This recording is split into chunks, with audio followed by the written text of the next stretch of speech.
with the Zodiac that she wanted to do about us like doing shots and drinking and all that stuff, and the lighting wasn't good, so it was a big failure. So I'll just go ahead and do the video I was going to do after that. There we go. And nobody's coming, so maybe I won't go run over. Anyways, alright, so this will be the scariest books I've read, you know, from least scariest to most scariest. That's most scariest. I'm gonna do 5, and be in the mindset that these didn't really like scare me. I didn't have to like sleep with the light on or any bullshit like that. It's just that, you know, these were the closest that they come. So first one would be Bump. It's not called Bump, that was a bump. Anyways, number 1 is heart-shaped box. Have you ever wondered what a retired rock star does? Well, this book is your chance. What do? Spend money on bitches and weird shit. Okay? That's and pretty much both of those get him in a lot of fucking trouble. And you know, he screws around with this girl. He gets done with her, like rock stars do, goes on to the next one, and the next one. He also has a hobby of, like, collecting weird shit that's supposed to be haunted or, you know, shit like that. And he picks up something, and come to find out it's actually haunted, and he's like, oh my god, and, you know, it just, him and his new thought is, T-H-O-T. His new thought is like, they're all like, oh my god, and you know, the ghost is trying to kill them, and he's just trying to stay alive, and let's go through this journey about how he expands as a human being and learns how to be a nicer person. No, he doesn't do that. Well, I mean, he maybe he does. I think, you know, after the story ends, he probably goes back to the way he was doing his life before. But, you know, maybe not. Maybe this was a, you know, life-changing situation for him. Anyways, there's that one. That was by Joe Hill, which is probably going to be the only author I can remember the name of in this little list here. Just because, I don't know, I read his book every year. Or one of his books every year. There's nobody coming, so I will. So, this is the chance to see if y'all can hear me on the interstate. Well, no, I'll stay on the service road. Anyways, I gotta get this done before I get there where I'm going. So, next one is 1984.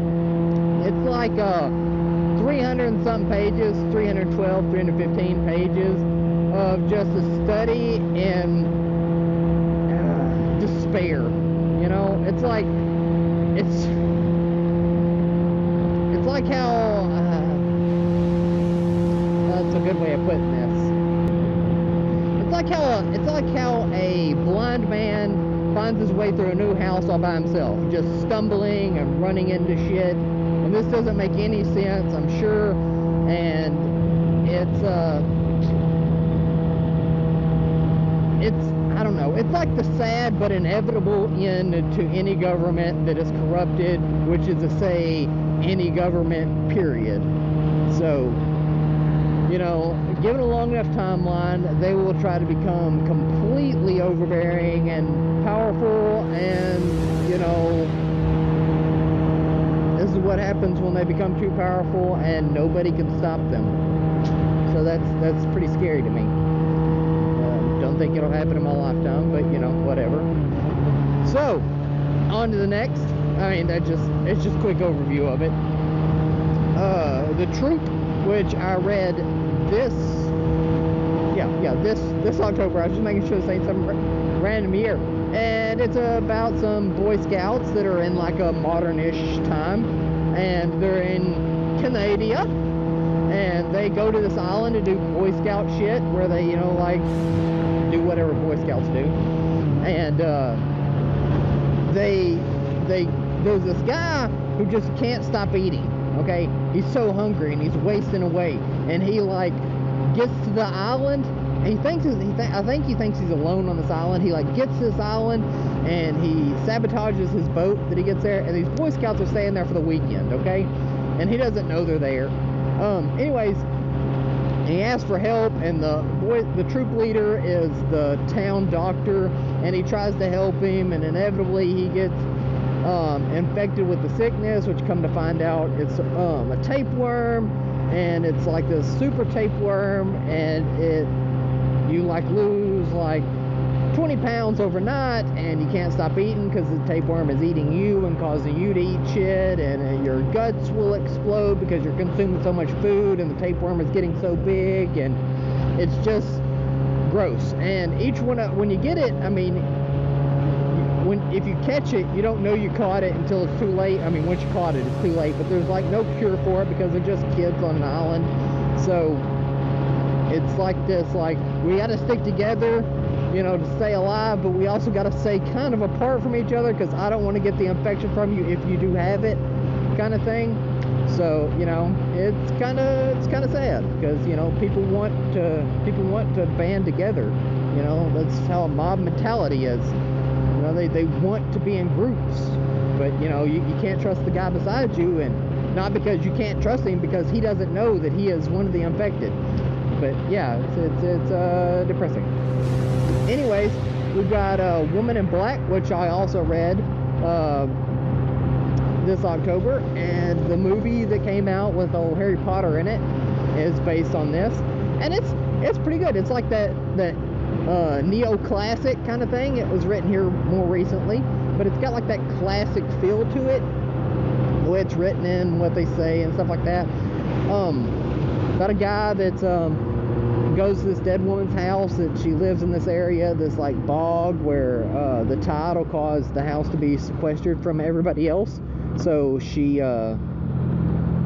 but anyways, like, while he's there, like, he keeps seeing her in places, or he sees this woman, and come to find out it's her. And then every time, like at a certain time, he starts hearing like this, like, horse and carriage like get sucked under in this bog, and it kills the horse and the kid, and he's heard it a couple times, and it's like the most despairing thing ever, and blah blah blah. And come to find out, every time that you see this woman in black in this town, you know, a kid dies. And he's like, well, I've seen him and no kids died yet. And they're like, yeah. Anyways, blah blah blah. He goes back, and he's just trying to get her shit in order because he's a lawyer. But anyways, he goes back, and this is like him, like, long in the future, telling us the only ghost story he knows is how it goes, and he's not telling it to anybody. He's just writing it down for after he dies. So it's pretty cool. I like those this happened to me one time kind of things. I like the books, except for the fact that you know that the character is going to survive, which, you know, sometimes you want the main guy to die, not because you don't like the main guy, but just because that will give you that feeling that not everybody is immortal. You know, not everybody you read about is going to make it to the end. That's how you make it scary. Anyways, so the last one, probably the scariest book, and another thing the Woman in Black taught me, which is probably one of the things that the last one, Haunting of Hill House, is like the hysteria that you hear in the reader or whatever's voice. Like, if they like really get into character and like the scary parts, I mean, it's easy to get in the rage characters, or like the sad, you know, kind of sounding sad and all that stuff, but the being scared and like trying to get like sound hysterical, like, some people can't pull that off really well, and a lot of them can't. Not some, a lot of them can't. But I'm gonna get me some Zaxby's for lunch. But anyways, the last one is The Haunting of Hill House, and like, it was the only one that like got my hair to stand on end for like a second. So I mean, you can't expect much from a book when you grow up watching movies. But, you know, is there a better parking spot around here? These parking spots kind of suck. Anyways, it's the only one that got me. Yeah, I'm gonna park right here because screw everybody else. That's why. So yeah, I just get my little kickstand down here and turn off my bike. So anyways, come out, gosh damn. Anyways, so I don't know, It was probably my number one just because it's so long ago and I had not much to compare it to. But yeah, I think ghost stories tend to get me closer to that point than any other story. And I like a true vampire story or a true werewolf story, but they're not really scary. I don't know.